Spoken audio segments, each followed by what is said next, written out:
Welcome to Food Garden Friday. My name is Rachael Wood, and I am one of the master gardeners for Beaufort County, and I'm the one who has been sharing Food Garden Friday posts. But this week we thought we would change it up a little bit and bring you all a video. And this is a video that is the second part in our series about growing vegetables. And so we really wanted to set up our community to be able to grow vegetables well in 2024. So what we're doing is kind of walking through this PDF. This is a document, and there's a second document in here too. I have them stapled together, but we have a limited supply of these PDFs that we've printed out that are at our office. The address is 155A Airport Road here in Washington.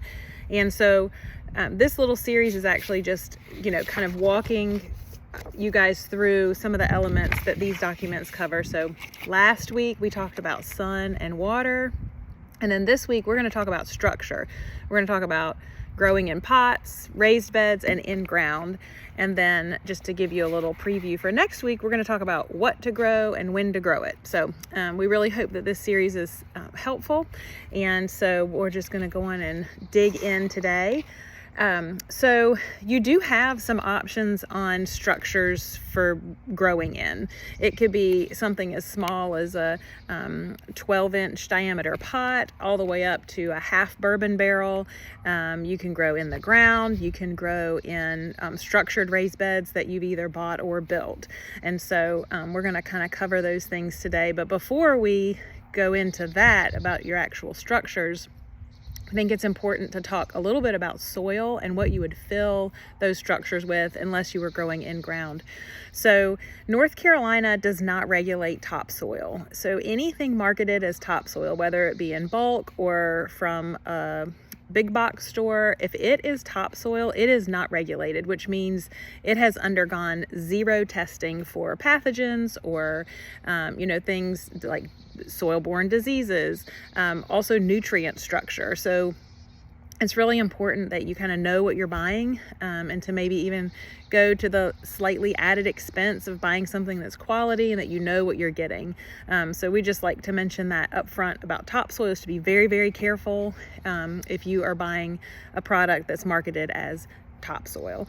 So it will make a difference what you want to fill your beds with. A pot, you don't want to fill it with anything that's garden soil. That tends to be too dense. Pots are, a solid structure. So they're something that is marketed as potting soil that has some of those elements in it that help make it loftier is really ideal for those situations. So anyways, like I said, you can grow in a pot. I'm gonna show you. I'm out in my garden, in my backyard, and so I'm gonna walk you around a little bit and kind of show you. I have all of the different growing options out here. So I'm gonna walk you around and show you a little bit of that, and we're gonna talk about the different pluses and minuses to the different growing options. So I'm gonna flip you around. Okay. I've got you flipped around now, and right off of where I was sitting at my little picnic table, we have a half bourbon barrel. My parents live in Kentucky, so I had access to these for a fairly good price, but I have seen them at Lowe's, maybe a little more costly, but they are a great option. They're large, so they can, hold a plant that would grow a little larger. I particularly like to keep my herbs in them. So you can see I have another bourbon barrel over there, and that I have some mint in, which is looking a little ragged right now, but it's been very happy in that bourbon barrel. And one thing that's really important to note about pots, and we're going to walk over to some of my other pots, is that they have to have consistent watering. I mean, all beds do, but they tend to dry out a lot faster, and they need a little more attention on the watering front. So you really want to be in a position where you can be attentive to their watering needs. So these pots are quite different. These are a 10-gallon fabric grow bag. They're sold under many, many different name brands, and so you have lots of options on that. But these fabric grow bags are great because they can be used and reused for several years. They can be washed and sanitized, and what they do is they root prune. So as the plant that's in the container, the pot there, grows and grows new roots, when it comes into contact with the edge of the bag, the air actually prunes off those roots. So it really helps that plant continue to be vigorous and happy without becoming root bound, which is kind of the key element of why people really love these bags. Plus, they can be moved around. And we talked about sunlight last week. So I kind of have a grow bag forest over here for my tomato project, which is a whole nother story for a whole nother day. But you know, they can be moved around. The sunlight conversation last week, if you have a yard where it's not sunny for the right amount of time, you could always put one of these grow bags on a little cart and roll it somewhere. Most of them aren't so heavy that you couldn't just pick it up by the handles, which are great, and then move it to a sunny location throughout the day. So the grow bags are great, and like I said, they just need more consistent, well, everything needs consistent watering, but they need a little more attention. They tend to dry out faster, and so you can set up a drip irrigation system on those. You can set up a drip system with little micro emitters. There are a lot of options on not having to babysit that watering need quite as much. So, and moving on to raised beds, which my grow bags are sitting on top of an old raised bed. So this raised bed was constructed from cedar, and they are quite old. They have been here quite a while, but I'm going to walk you over and show you my other raised beds, which are metal, and there's a whole slew of metal raised bed options on the internet. Oh, and you're going to see my straw mulch that I had over the strawberries from when it was so cold. But here you can get a better idea of the metal raised beds. They're great. And they are made for gardening, so they are a safe to use product. And on that note, if you want to build your own raised bed out of wood, you just really want to be careful to stay away from products that are going to leach chemicals into your soil. So old railroad ties is probably the best example of something you would not want to use, just from the aspect of it leaching chemicals into your soil. So it takes a lot of soil to fill raised beds like this. So there are a couple of different methods. If you're interested and you have a specific question about how to fill them, please send us a message and we can walk you through that process. But again, raised beds, like the pots, are going to lose moisture a little faster. They're going to need to be watered more often than an in-ground bed.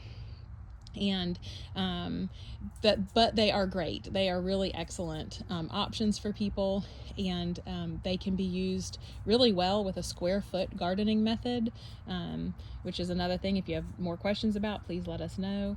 But the raised bed option is really great. The soil you want to fill them with would be something that had a little bit of loft as well. You don't want soil to get too compacted in there. And so you would be filling it with something that was a good, we've even seen raised bed mixes at the big box stores.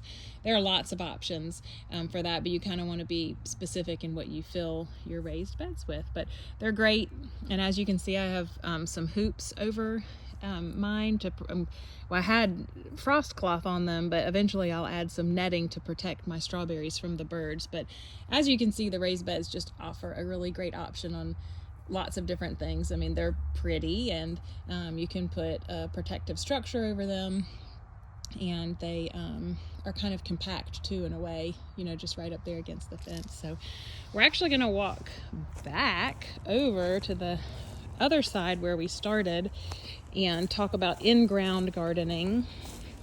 So one thing that is really important to mention about in-ground gardening is soil testing. We have soil test kits at the extension office. Again, the address is 155A Airport Road. And so you can get your soil tested. And that is a very important thing to do, because it will come back with all the data that you need to know what amendments need to be added to your soil, and so that'll really get you started on the right foot. It'll help you know the pH of the soil, which is critical to being able to grow what you want to grow. So these are in-ground beds. They are heavily mulched right now with a nice layer of leaves, but in-ground beds, if you have the space for them, are great. They're a great way to grow a lot of vegetables. You don't have to worry as much about those watering needs because those roots from those plants are going to sink deep, deep, deep into the soil underneath in search of water. And so you don't have to worry quite as much. I mean, you still need to make sure they're nicely watered, but they are great also because you can create other arches over them, like with cattle panels. I'm gonna step back and show you my cattle panel arch here. You can see, this is just a neat way to kind of create additional structure in your garden, but that can be done over in-ground beds and raised beds actually. But the in-ground beds do have a little caveat, and that would be in our area we tend to have some soil-borne diseases that can often wreak havoc on a gardener's dreams, mostly in the family of tomatoes, peppers, eggplant. So that is bacterial wilt, among other soil-borne diseases, and so it can really bring a lot of sadness when you want to grow in the ground. So there's not really a great way to know about that until you try to grow something in it and it is unhappy and dies. But there are some tests that we can help you know how to do if that happens. But crop rotation is important. We can talk about that in a future week, but that's the long and short of your different options on growing things in pots, raised beds, or in the ground. Okay, and just to wrap it up, we really hope that was somewhat helpful and showing you kind of the different options you have. So don't forget that we have a print copy of those 2 documents at our office, just kind of a limited supply of those, but if you'd like to get your hands on something in print, you can do that, and we're adding the links below for both of those documents so you can get to those. But if you have any questions, please send us a message or comment below, and we will get that answered. And if there's anything specifically that you'd like us to cover in the coming weeks, please also add that in a comment or a message to us, and we'll certainly get that covered. So thanks for watching along today for our second installment of Growing Vegetables in 2024.